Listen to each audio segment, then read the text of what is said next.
to have you in my life as sort of a new friend and co-conspirator and playmate. And sort of, I see you as this like wild trickster woman who just brings all her passion, all her play and like depth into all of it, but like keeps it really light, keeps it really like feisty and real. And I really dig that about you. Yeah, I appreciate the emotion. It's good in my body. Yeah. And hella musical medicine, just like lifting up your gift as a transmission of song. Thank you. It's been a gift to bring that more into my life these days. All right, Leslie Grace, you are now on the hot seat. The hot seat just got hotter. So, Leslie Grace, such a just fierce, potent stand for intimacy and pleasure and freedom around our sexuality, like the unshaming of our sex and the true embodiment and embrace of the fullness of our humanity through our sexuality. It's such an honor and a pleasure to work with you and to get to collaborate with you and alchemize with you in the ways that we do. I love what we create together. So fun. Leslie, what I want to celebrate with you is a moment where I witnessed you holding a brother who was not really deep in story, but he was going through something deep and old. And I remember being close to you and witnessing you holding him in this sweet, loving way that I felt I got to feel how you hold space and your unique form of magic and service in the roles that you play in your work. And I want to celebrate how much of a pleasure it was to witness you in that moment. Thank you. Love that. We're all learning from each other, hey? Yeah. And Joshua Hathaway. Ooh. Me? Goodness. Hello, me. This man is freshly shaved. Face. Face is naked. Face is naked. Well, what I'd love to celebrate about you is your willingness to be seen on social media. I'm gonna generalize a bit. When I see most of the people walking the vulnerability path, I tend to see being women. And what I want to celebrate about you is your willingness as a man to walk the messy path of the feminine in the way that you are, and sharing yourself and allowing yourself to be seen in the interesting path of being a human. So I want to celebrate you in that.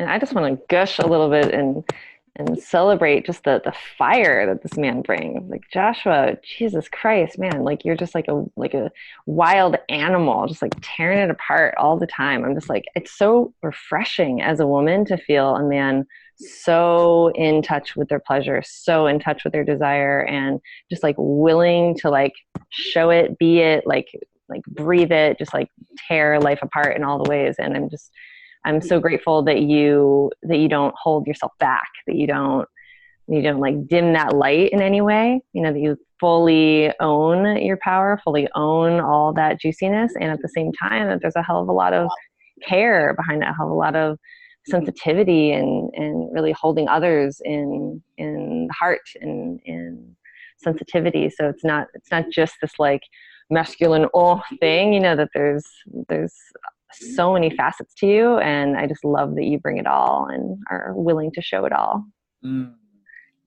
So yummy. Thank you. Yeah.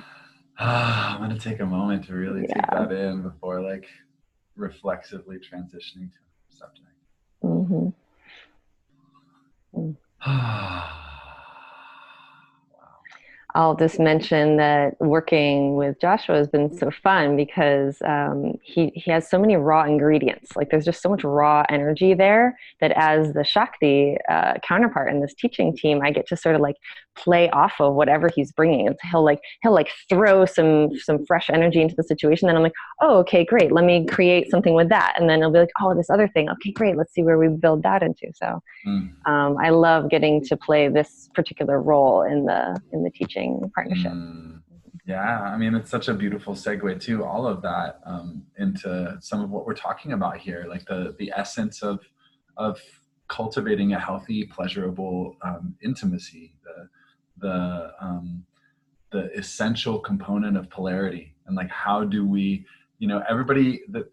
how do we really master the game of polarity? Polarity is a game. It's this constantly shifting and changing and moving game. The polarity of masculine and feminine that are moving within each of us at any given moment, and that are dancing in the relationship at any given moment. And how do we not get stuck in any particular sort of form of that polarity? How do we learn how to celebrate it and yield in the moments that need that? How do we learn to switch between the masculine and feminine poles in the relationship so that we can really learn how to both give and receive, so we can learn how to both sort of hold and surrender, and then how essential that polarity is, that difference is in the electricity of our chemistry, of our desire, of our pleasure and our passion. And some of the ways that people can kind of start to collapse and fuse and get lost, lose the sense of polarity, lose the sense of otherness that's so exciting and delicious, right? So with that, I just want to open it up and hear from y'all. Like what are some of the most delicious ways that you find yourself polarizing in your relationships that help create that kind of intimacy that's so delicious? Well, what comes up for me as you spoke to that, it's not actually necessarily answering the question of what helps me to polarize, but speaking to why I feel so many of us have challenged being in healthy polarity and a natural flow of masculine and feminine relate energy with each other. And ultimately, I feel like so much of it comes down to the point of penetration. And I'm not even necessarily speaking to sex. I'm speaking to the point where when I am either giving or receiving, whether it's a thought or an emotion or a desire, am I truly present at that point where the give meets the receive? Or when someone's giving to me, am I able to be present to fully receive what is being offered? Connected to my boundaries, connected to the felt sense of my yes and no, trusting myself to receive what is good for me and to be able to say no to what doesn't feel good. And my experience in the client work that I do in my own personal practice is that many of us at one point or another did not feel safe at the point of like when we were younger, and our parents spoke to us in a way that was cruel, or perhaps we were hit, or any of the little ways where when we were younger or did not feel able to take care of ourselves, something was done to us that hurt us internally. And we start cultivating these defense mechanisms to prevent ourselves from receiving, because in the past, receiving has been painful or has hurt us in some way. And it's been non-consensual, right? That piece, like we didn't have a no. And so we were raised in this culture that just does not value the consent of children. And like that essential like awareness and understanding that you do have sovereignty, that you get to choose what to say yes and no to, trusting ourselves to do that can help us to soften, to actually receive, right? So essential. Yeah. So many of us, as we're growing and evolving and we're in our adult forms and we're wanting to engage in these dynamic, sort of beautiful give and take, so often we can find that there's these points of clenching or contraction, where we don't trust, we're afraid of receiving because it might not be safe, or we're afraid of leading because what if we lead in a way that the other person doesn't like and they lash out at us or they reject us. So there are so many underlying stories and somatic reactions linked with those stories that can get in the way of us being in a fluid flow of giving and receiving. Truly. And to learn how to welcome that contraction as a part of the experience, right? As a part of the process. I think it's easy to think about contracting in the face of like receiving something that you may not want or that you may be afraid of, right? And the marker for any of those traumatic experiences is an actual sense of helplessness. Like you were powerless in the moment that the trauma was like the scar was embedded, the trauma was embedded. You're not helpless now, you're an adult now, but your whole nervous system is reflecting a sense of helplessness in that moment, which is part of the contraction, right? I think it's harder sometimes to recognize just how incredibly vulnerable it is to penetrate someone, how vulnerable it is to lead, how vulnerable it is to actually take a situation and move it energetically in the direction of your desire, and to trust yourself to do that with care, that it's going to be received, that you're not going to be ridiculed, and all the things. It's an incredibly vulnerable act to lead. Right. And that goes both ways. And so how do we cultivate a relationship container that includes all of this, that says yes, that welcomes all of this experience as a part of the cultivation of intimacy, as a part of our healing journey together, as a part of exactly why we've come together, to evoke, not just to heal, not just to like feel pleasure, but to evoke the places where we are not healed. We've come together to call those forth in each other, lovingly, sometimes unconsciously and accidentally, and sometimes very, very carefully and consciously, in order that they may be felt and seen and held by more than just the me identity that's been holding this trauma for so long, that's been informed and instructed by this trauma for so long, but by my beloved, with my beloved, with the beloved, right? One of the things that comes up for me is thinking about the fear and the shame that we can sometimes have to express all of ourselves, being, such multifaceted creatures, and having these beliefs that we have to show up in some particular way, romantically or in our friendships and our relationships, that people are expecting us to represent, a certain way of being, and really, like, can we have room to express all of ourselves, the tenderness, the anger, is there room for us to be that big and be able to show ourselves that fully?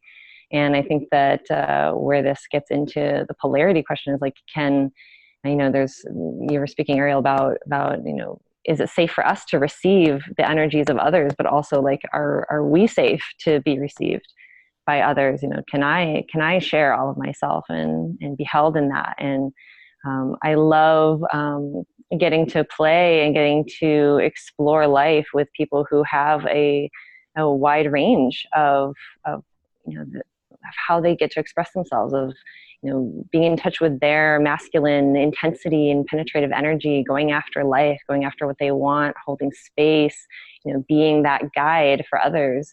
And as well as, the parts of us that really want to yield, really want to surrender, really want to get to fall into that holding of the masculine. So I love so much when, my friends, my lovers, both male and female, have a connection with all those different pieces in themselves, and we get to sort of play in those different dynamics together, and that there's room for all of it, that there's space for it to all be held in love. Mm-hmm. A story's coming to mind. What you were saying about feeling safe in the body and feeling safe to bring all of ourselves in the most vulnerable moment. So many people can ask, well, how do I do that? And I find that so much of it is about being able to stay present in the body when the sensation gets so high, the sensation of being seen, the sensation of desire. and being able to stay present with the level of sensation in the body, as opposed to it being sort of a tripwire that has us either dissociate and check out of the body or shift into some form of reaction that pushes the energy out of us and most likely pushes the other person away. And it makes me think of when my dad, when I was 8 years old, was teaching me how to ride a bike without training wheels. And I remember he would be pushing the bike behind me and I'd be holding on to the steering wheels. And then once he let go, the bike would start moving and I'd get so afraid that I would just throw my hands off the wheel, just be like, ah! And I realized this is actually a really wonderful analogy for the sensation got really high. And I was so afraid that I didn't want to be a part of that, steering the process. So I just pulled my hand off the wheel. And I find that often in present day, this is where trauma tends to happen, where the sensation gets really high. And rather than realizing I have the capacity to steer this bike, I have the capacity to utilize this energy and steer it towards something I desire to experience. But so often the past trauma, the past memory of not being safe has us pull our hands off the bicycle wheel, often perpetuating the thing our conscious mind thinks that we don't want to experience. Exactly. Well, fear is not, contrary to popular belief, fear is not a reaction. It is a creative ingredient. Fear is creative. We create exactly what we're afraid of when we use fear as our creative ingredient, right? And that moment of high sensation, that moment when there's all of this energy in the system. Fear is when we create a story that where there's a threat, we're in danger, and somehow we need to protect ourselves from a threat or danger, right? And so when you take that high sensation, you interpret it through the lens of fear, then you protect yourself from a threatening thing, and you often re-traumatize, or you often shut down a moment of potential healing, a moment of potential like intimacy, a moment of potential softening and deep sort of reconciliation within your nervous system, right? Fear is really good at creating exactly what it is afraid of. And the more we operate from a place of, I have to protect myself, the more we continue to perpetuate the very experiences and relationships that reflex is built upon, right? And we reinforce it. The more we, as you said, like learn how to cultivate a capacity to be present with sensation as sensation. And like the ways that stretches our sense of identity and capacity. And especially when we can do that in the presence of another person and co-regulated with another human being holding us and resourcing us, there is just exquisite magic, exquisite beauty, exquisite healing that can happen in that space where we soften to it, right? It's the opposite of hardening, right? It's the softening into the sensation, the dissolving towards that sensation, which alchemizes the sensation and raises the frequency of that experience to a higher octave, right? Same experience, low octave, threat, scared, contraction, stop, protect, higher octave, like surrender, open, and have an experience that we've never had before. Right? It's the only way to have an experience you've never had before in a certain way. So I'd love to hear from each of you how people can take these same concepts that you've been sharing around sort of how to manage these energy levels and how to hold that. How do you bring that into, say, a relationship dynamic? And how would you give an example of how a greater understanding of polarity can really help there?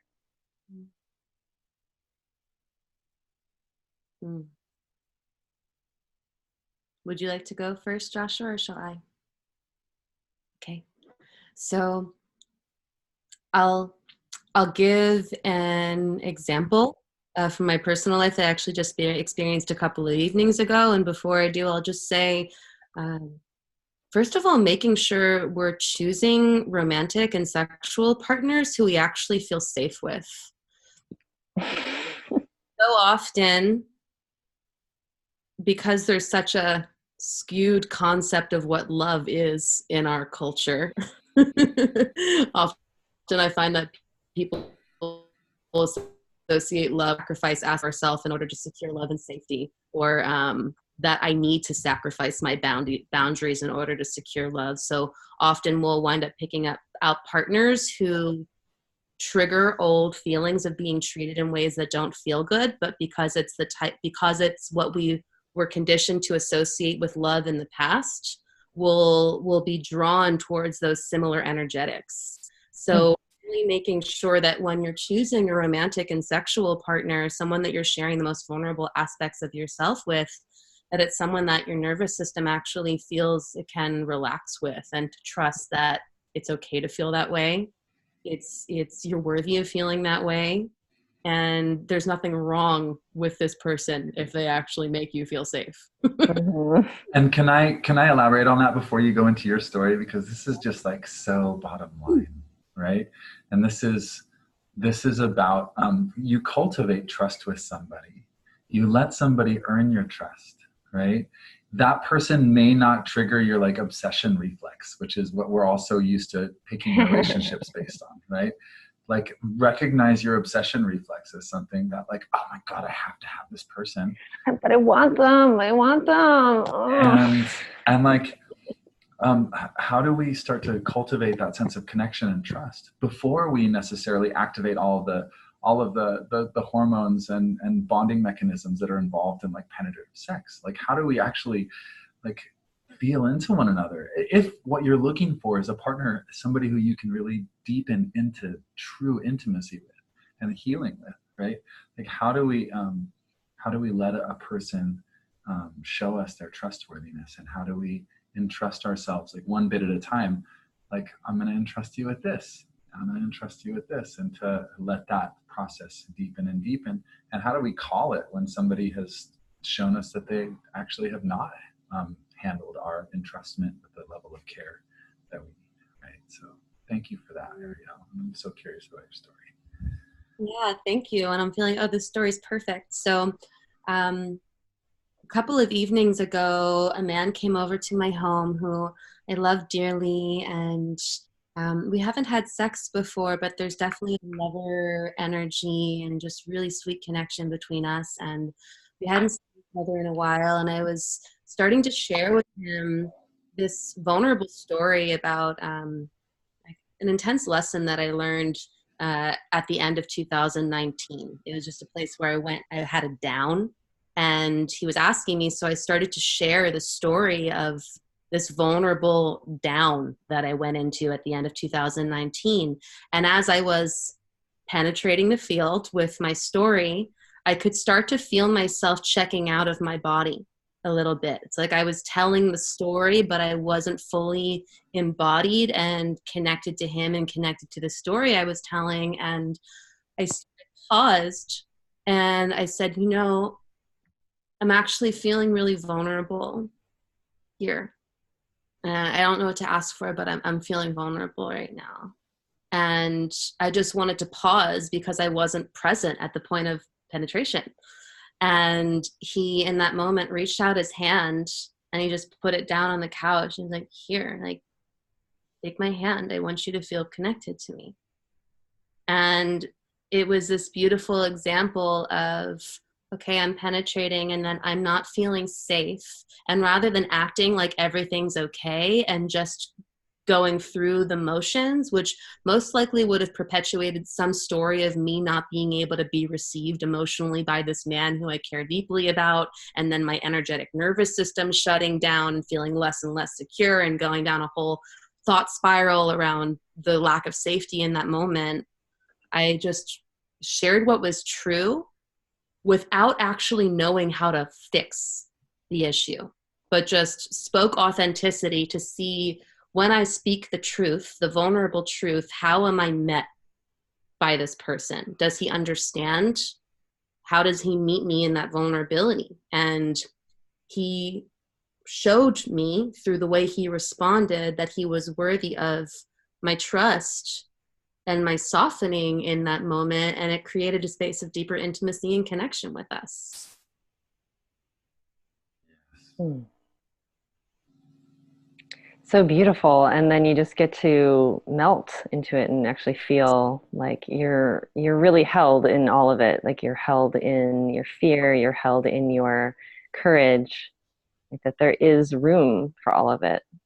And then he gets to have more of me, and I get to bring out more of me because I know that this man can receive me. So the turn on increases.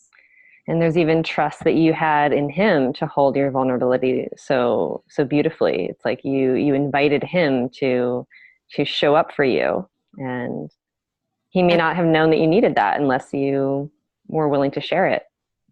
And trust in myself as well. Trust in myself to speak the vulnerable truth that he may not have been able to hold me in a way that felt good, but trusting myself that even if he couldn't receive me, that I could take care of myself. And I knew that speaking the truth was important in that moment. Yes, that you could catch you, that your inner masculine could catch you if he couldn't catch you in that moment and be a container for what was so vulnerable and what needed holding, right? Mm.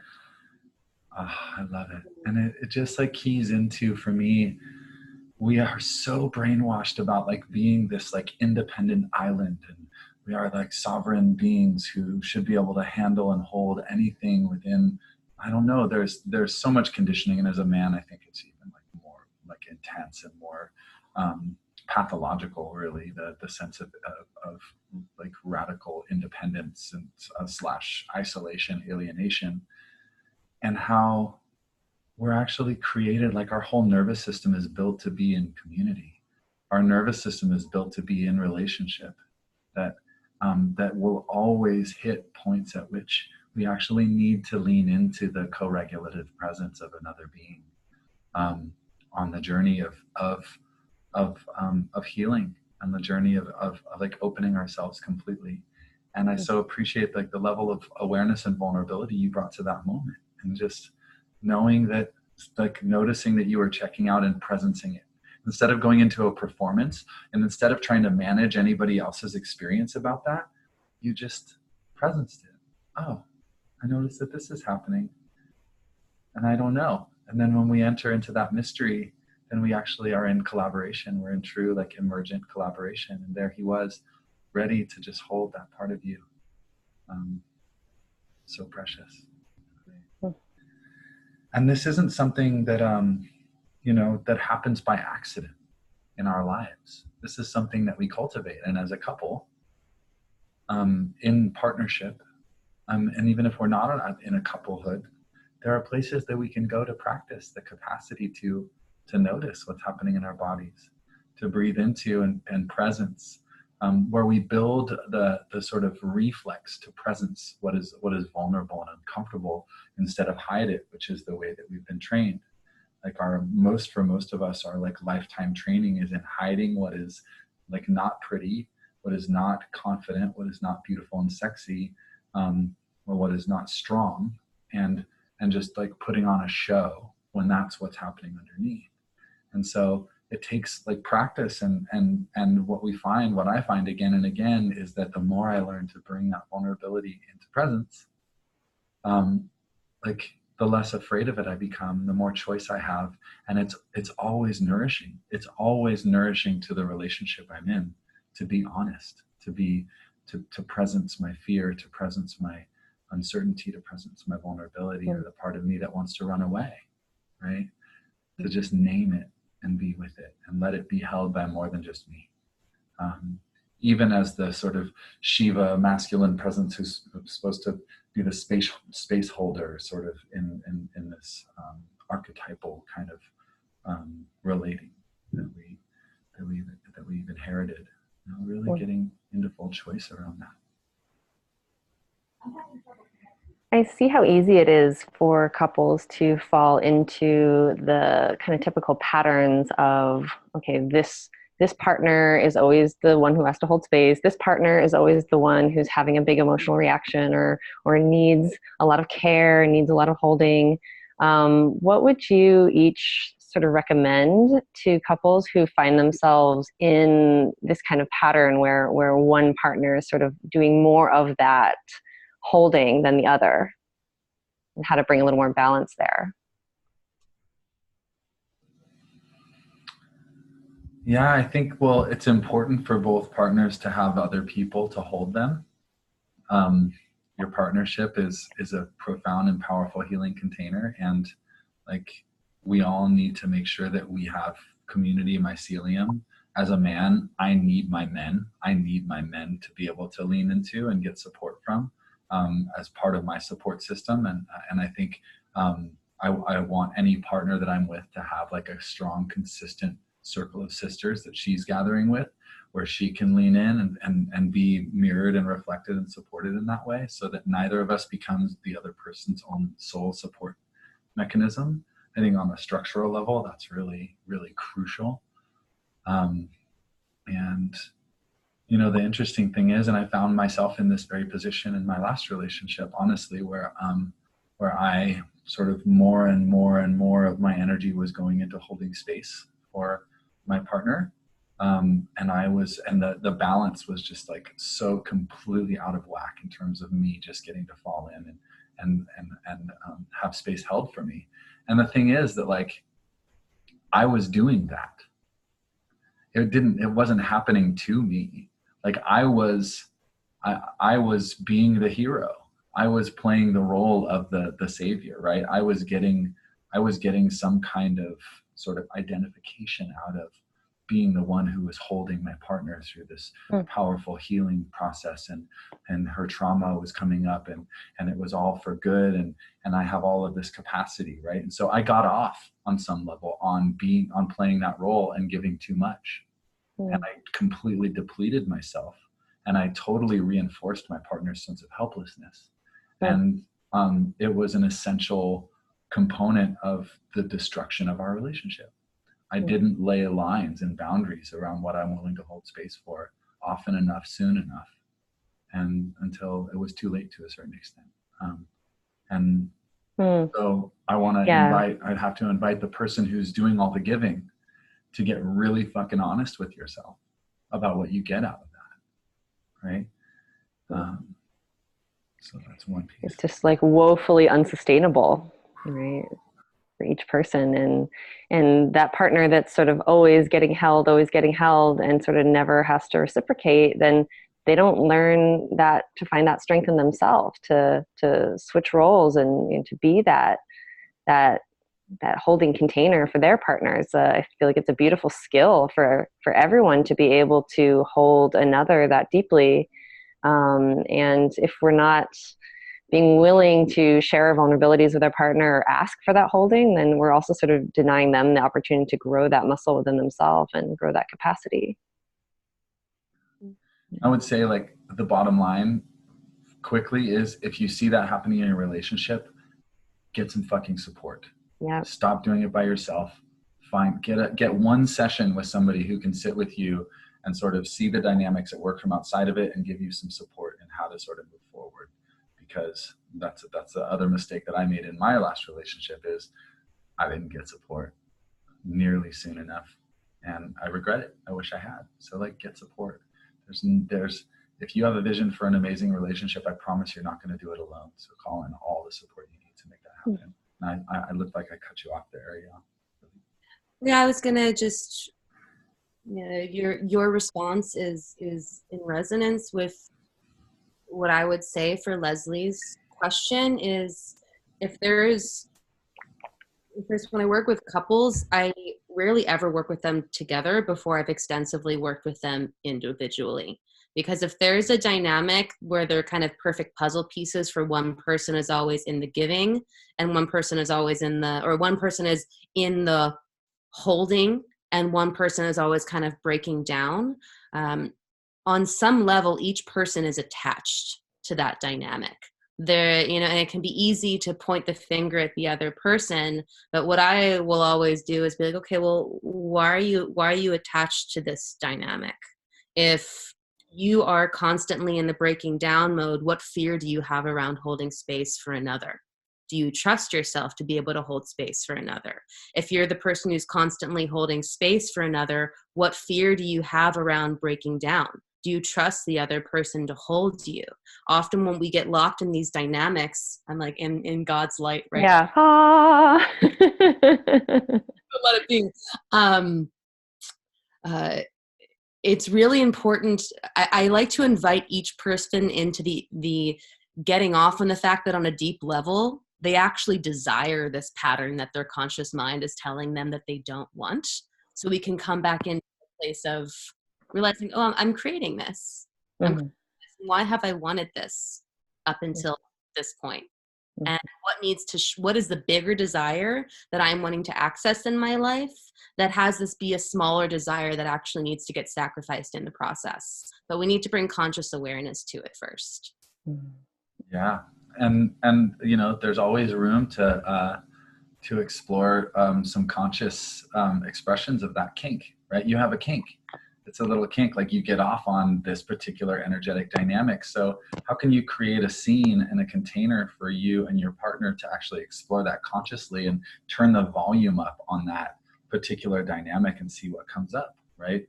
There's so many different ways that we can become more conscious of what is unconscious. And that's the whole game, right? That's the whole journey of being in relationship, is that we get to, through this sacred mirroring of our partner and their experience of us and their feedback to us, both conscious and unconscious, we get to see more of our unconscious.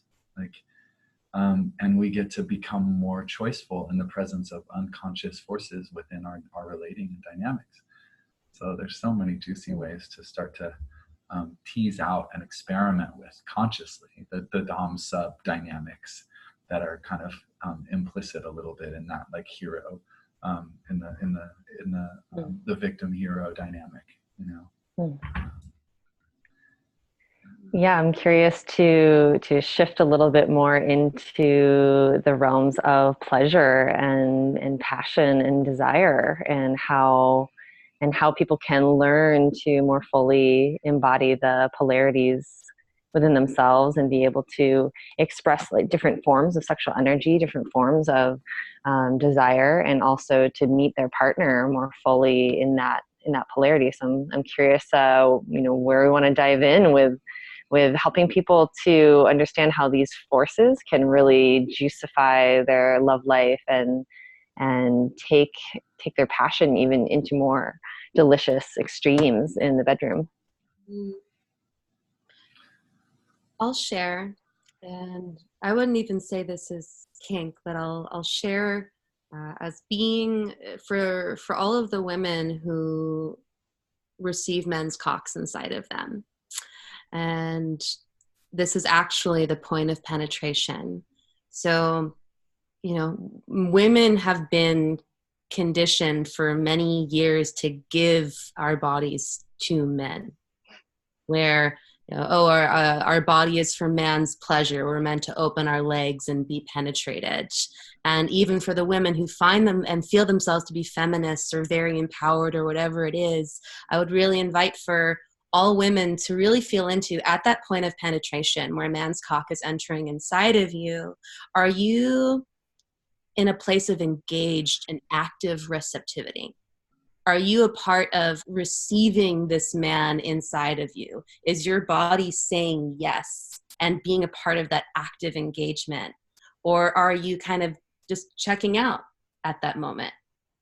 Because there's a very different thing that happens. I had an experience with a lover several months ago where at the point of him penetrating inside of me, I brought so much presence to actively receiving him inside of me that as he did enter me, I found myself in this place of the most blissful, childlike joy I have ever experienced in my life. I just remember being there and being like, oh my God, this is the point of everything. This is what we're doing here, guys. Let's just play in this place, where it wasn't even this kinky, like, oh yeah, but just this, I'm so here in this beautiful, alive connection with this being that I have chosen to actively receive inside of me. And it was just this aha moment for me, where when we as women can actively engage and be a part of receiving a man inside of us, when there's been so much conditioning that has said, I need to give of my body to this person at the expense of my own boundaries, the entire game shifts. Because then we're sending the underlying message to our nervous system, to our body, to our higher self. I love you. I care about you. I'm not going to let anything happen to you that is not in support of your pleasure and your opening. And when that happens, all systems are for a level of opening and surrender and pleasure and orgasm that is beyond what we can possibly imagine when we're operating from a place of not trusting or it's not safe.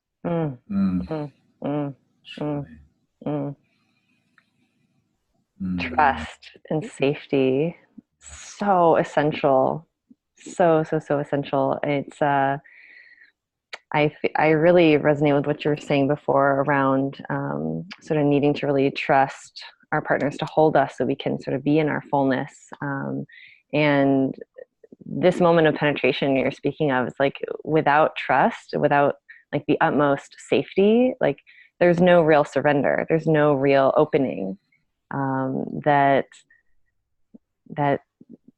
there's places that we can go together that neither of us have ever seen before, but it requires both of our full participation, full holding, full heart, full safety in it. It's, when my yoni feels safe, when I feel really cared for, when I feel both desired and treasured by my lover, then I get to just open all the way. I get to just blossom fully into everything that I'm feeling emotionally. I get to blossom into all of the dimensions of orgasm and pleasure that I'm sort of constantly rediscovering. But without that essential trust, then it's kind of like, okay, you might have sex, it might be fun, you might get off, but it's not going to be this true union. And I think that's really what we're all longing for. Yeah. And I know for me, whether it's the first time I've been with this woman or the 1,000th time that I've been with this woman, that I want to come with a goallessness, and I want to come with zero expectations, with zero sense of demand or obligation, and just to be paying attention fully in this moment and pacing.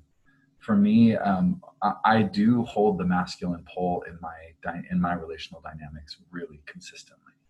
And one of the things that I find is really important to cultivating that sense of safety that creates those moments of opportunity, like the true receiving, is to take things really slow and to savor the desire, to savor the building of desire.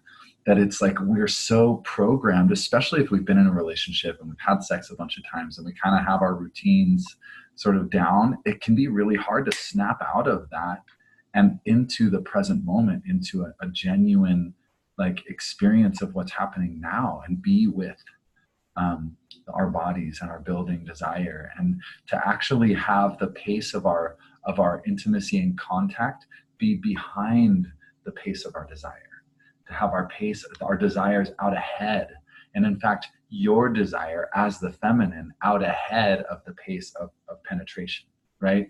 We are so often just like, get in there, culturally, energetically, and this is so much bigger than just our intimate relationships, right? How do we slow down? How do we take any sense of goal out of it and just be with what opens in the emergent space between us right here, right now? And only in that space do we get to actually surrender these identities, and can we build and grow our capacity for pleasure. Pleasure is one of the most identity obliterating things out there, right? Pleasure is something that just pops the bubble of my sense of self. It's literally like the most pleasurable experiences I've ever had have been some of the most utterly surrendered experiences I've ever had.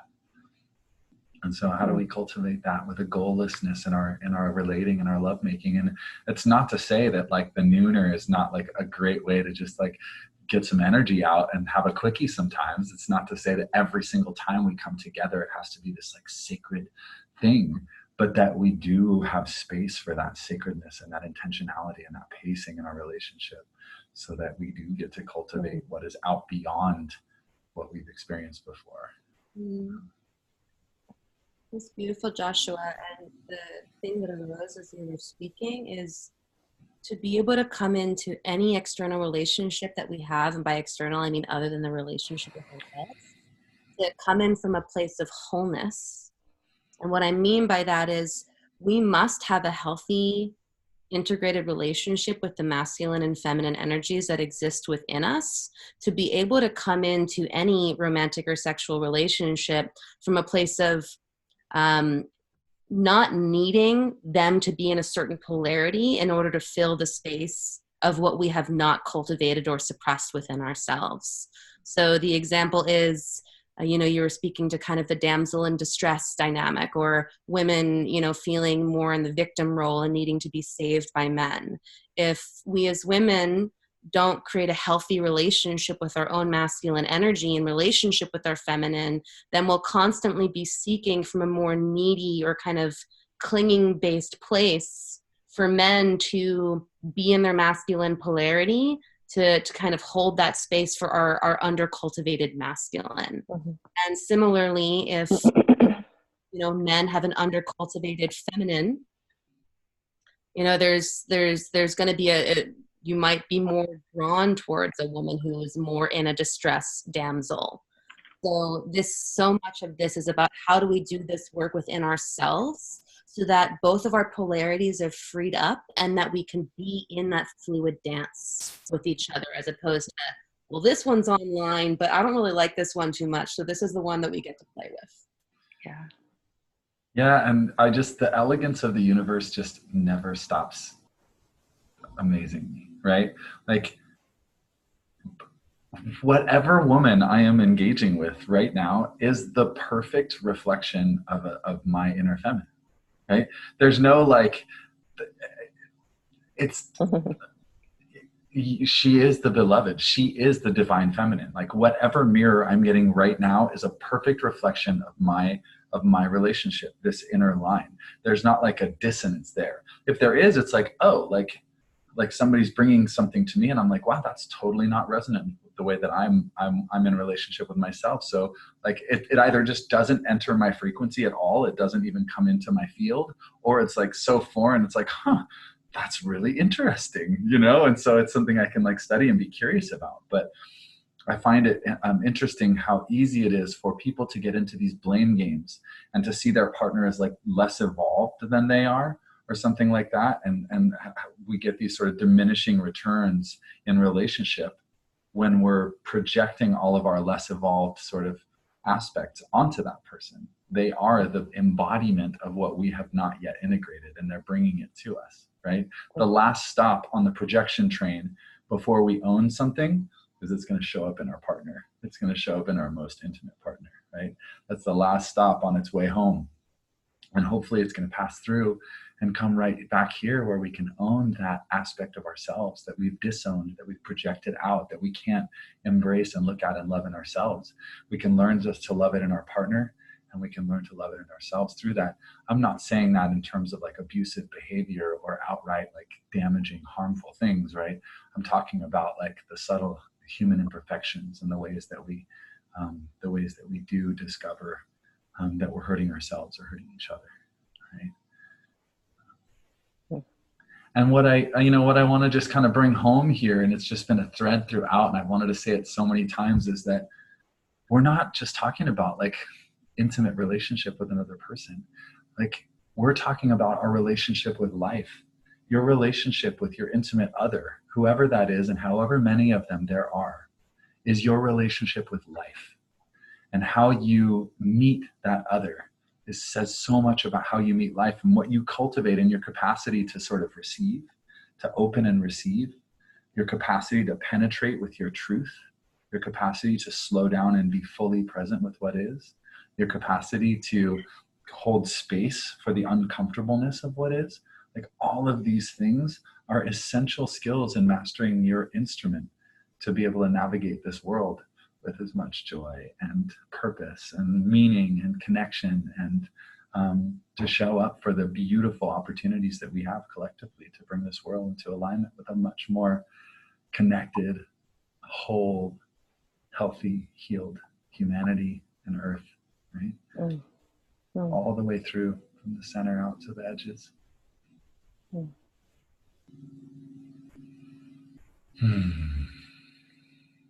If there are such a thing.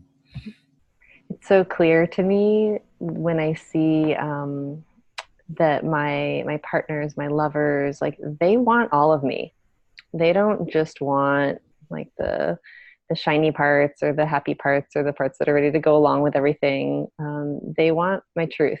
They want the deep intuition that my system is bringing to the encounter. So yeah, even in that moment of penetration, if something doesn't feel quite right for me, if I'm not a full 100% yes in that way, it's like I'm not doing anyone any favors by sort of like not rocking the boat or just going along with things. Like what most serves that moment is my deep, full, embodied knowing of what's right and what I'm wanting and what my desire is, and really feeling that my desire and my knowing can drive that interaction, can really welcome from my partner what it is that I'm desiring, that like that's most what they want to be able to bring out of themselves. And for us to really like understand that we're all bringing the medicine for each other all the time. Like we're all showing up with it. We're all reflecting it to each other. So like to continue to just really learn to trust our own knowing and to trust our partner's knowing. And as we're dancing in that and, you know, finding the truth, finding the beauty that's threading it all together. I just, for some reason, I'm really struck by, it's like a grief. There's a grief and like a sense of poignancy and awe at just how exquisitely good life can be, how incredibly beautiful relating can be, and how many people out there are sort of cycling in a hopelessness and are settling for a level of intimacy that is so far from what is possible, and who have inherited a sense that, you know, a tolerable relationship is a good relationship, instead of like really like committing 100% to cultivating the most like beautiful, full spectrum, full range, loving, creative, potent, nourishing, and healing relationship possible. Like there's no more important task for you on this planet. Like that's the basis for everything else, is having this relationship with yourself and having it mirrored in the most intimate relationship in your life. Everything else emanates out from that seed, from that place. And so I feel a grief as I make contact with how many people are sort of asleep within a sort of not so great dream of relationship. Yeah, or just people who feel like it hasn't been safe for them to be in their power, in their truth, in their full knowing, in their bringing that to the relationship. It's can be scary for people to find that strength and stand up for themselves and really really demand what they're desiring and not to settle. It can be scary for people to feel like they deserve that. So bringing one's full self to a relationship also requires that person to feel like they're ready to like own their power again and bring all of that knowing. And I was in a ceremony maybe a few months ago, and this message came up of being a steward for that which has not had a voice. And right now, what is so needed is for us to be stewards of the feminine. This does not mean at the expense of the masculine. It means in collaboration with the masculine. And what being a steward of the feminine means is being willing to speak the soft and often uncomfortable truth that exists within our heart. Because what I see in the state of this world is so many deep, important, soft, and tender truths that have been suppressed for so long, that has us living in a culture that feels and looks so hard on the surface, but really it's covering up so much sensitivity. And one of the most powerful and courageous things that we can do, one of the most men might say one of the most masculine things that we could do, one of the strongest things we could do is speak to that tender voice and be a steward for it, and create spaces where just because a voice might not speak the quickest or with the most force does not mean it's any less important. So how do we become stewards for that truth in our own hearts and in our intimate relationships?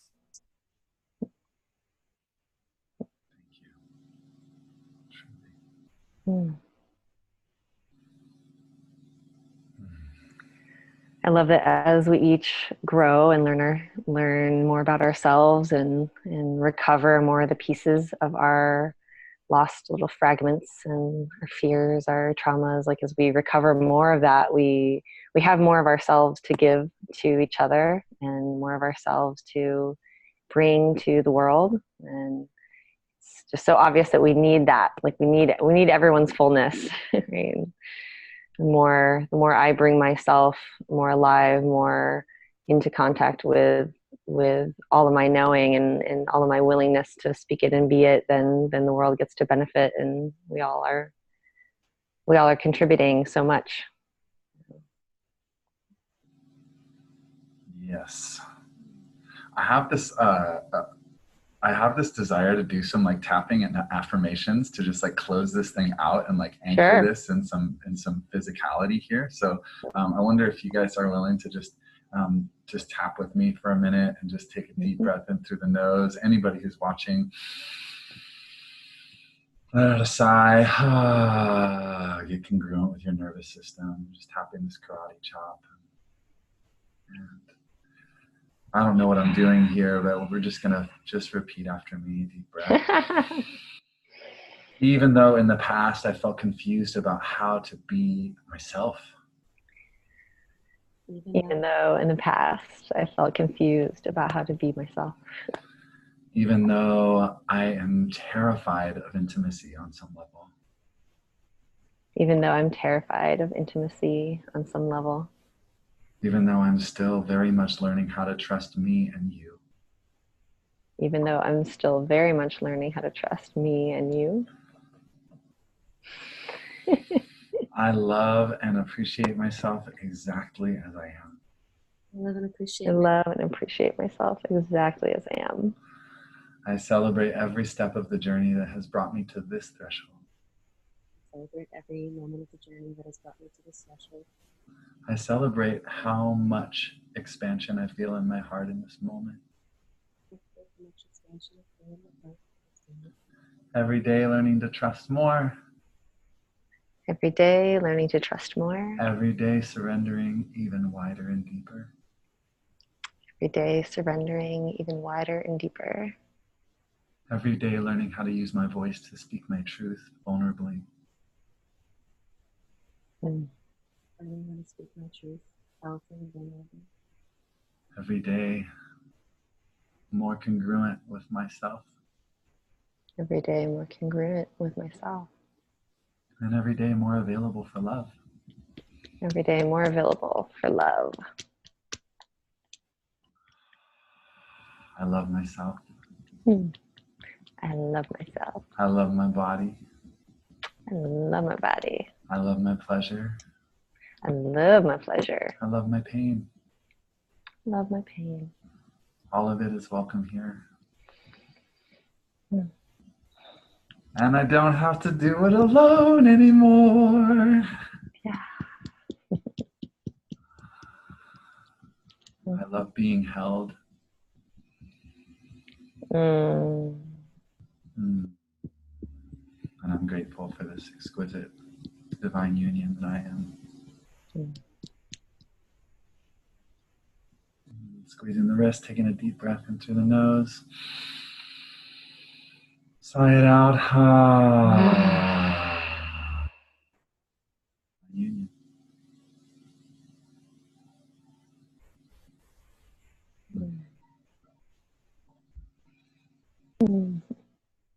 Yum.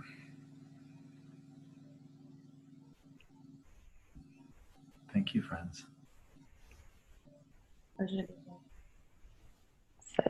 Such rich territory. I feel like we could go on for hours and hours. So Leslie, much. you were the one that's like, can we just do like 20 minutes? And we're Like, just like this an is hour short. in, and Leslie's like asking more questions. I'm just like, Yeah. so this has been exquisite. Really wonderful to be with you both. And what you bring. Thank you. I learned so much from you. And let's talk for a moment about like how people can get a little bit more of what we got going on to help cultivate these things, because we got some things coming up here. We got some things. Yeah. I'll just say first off really quickly that there are maybe like 2 spots for women and 1 spot left for a man in the Connect calls that are starting tonight. It's a pair of 2 calls that I'm doing. It's a virtual container to do. Tonight is healing and reconciliation between the masculine and feminine. We do group work, and then we dyad up and have these intimate conversations about our rage and resentment and fear and grief, and so powerful. And then next Tuesday we'll do a call on dancing with desire and how to express and create permission and acceptance around our desires without feeling any sense of demand or obligation. So it's really reasonable. Jump into a virtual container if this is something that you'd like to explore more of. It's a really safe place to play and grow. What else we got going on here, friends? Got a couple of Valentine's events coming up for couples that I'm super excited about on the actual day of Valentine's Day. There's a 2.5-hour evening tantric play shop for couples. It's almost full, so there's a few more spots left.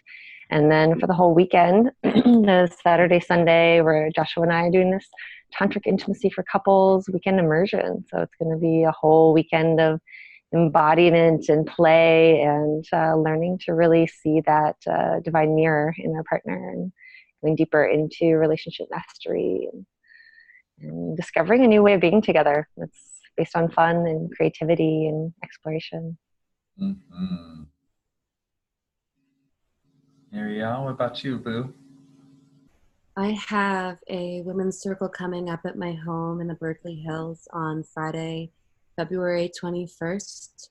It's creating a space where we as women can come into deep embodied presence with each other and speak what's true, being embodied in our power and having it be that all of us can be in that location together, and navigating what arises when it's difficult to do so. Beautiful. And then, hey, we all do our private work, so the reaching out to us for individual coaching or guidance in whatever you're struggling with, we got you. Yeah, and your couplehood really deserves support. So if you are seeing anything that feels like it could use support with, like there's nothing more valuable than investing in some support for your coupleness, and any one of the 3 of us could do wonders for your intimacy. I mean, people pay for someone to help them with their taxes, you know. It's harder, I think, for people to reach out for support around relating. But don't wait till the IRS is on your tail. Don't wait.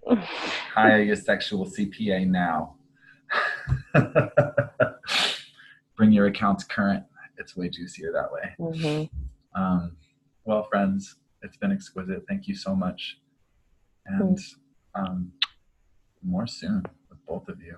Yum. Bye, friends. Love and aloha. Bye.